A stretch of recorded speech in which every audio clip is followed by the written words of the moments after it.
શહેર નજીક સુંદરપુરા પાટિયા પાસે ઓર્નેટ વિલા કોમ્પ્લેક્સમાં સાંજે માત્ર બોર્ડ મૂકવા જેવી મામૂલી બાબતે થયેલી તકરારમાં કરિયાણાની દુકાનના માલિકે પાડોશી સલૂન કર્મચારીની ઘાતકી હત્યા કરી નાખતા વિસ્તારમાં ભય અને અરેરાટી ફેલાઈ ગઈ હતી. કપુરાઈ પોલીસે હત્યાનો ગુનો નોંધી તપાસ શરૂ કરી છે.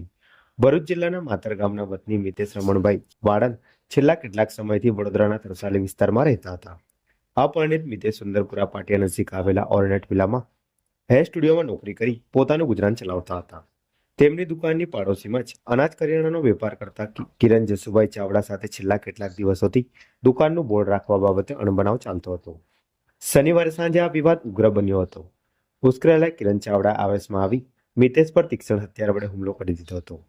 હુમલાખોરે મિતેશના ગળા અને કાનના ભાગે ગંભીર ઘા ઝીકી દેતા તે લોહીલુહાણ હાલતમાં ત્યાં જ ઢળી પડ્યો હતો. ઘટના સમયે મિતેશનો સાથી કર્મચારી અજય લિંબાચિયા કોલ્ડ્રિંક લેવા ગયો હતો, જેને પરત આવીને આ ભયાનક દ્રશ્ય જોતા તાત્કાલિક માલિકને જાણ કરી હતી. આ ઘટનાની જાણ થતાં જ કપુરાઈ પોલીસનો કાફલો સ્થળ પર દોડી ગયો હતો.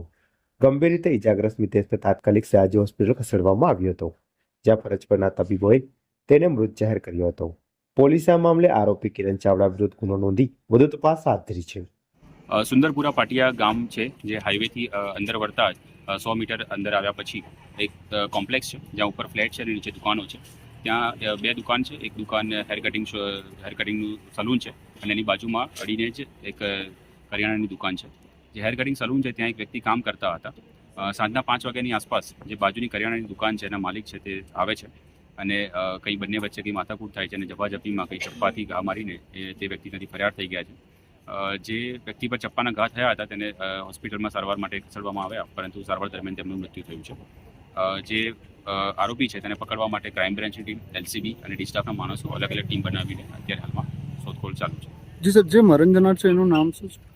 મિતેશ લિંબાચિયા કરીને જે ભાઈ હતા, જે અહીંયા સલૂનમાં કામ કરતા હતા, તેમની અત્યારે મૃત્યુ થયું.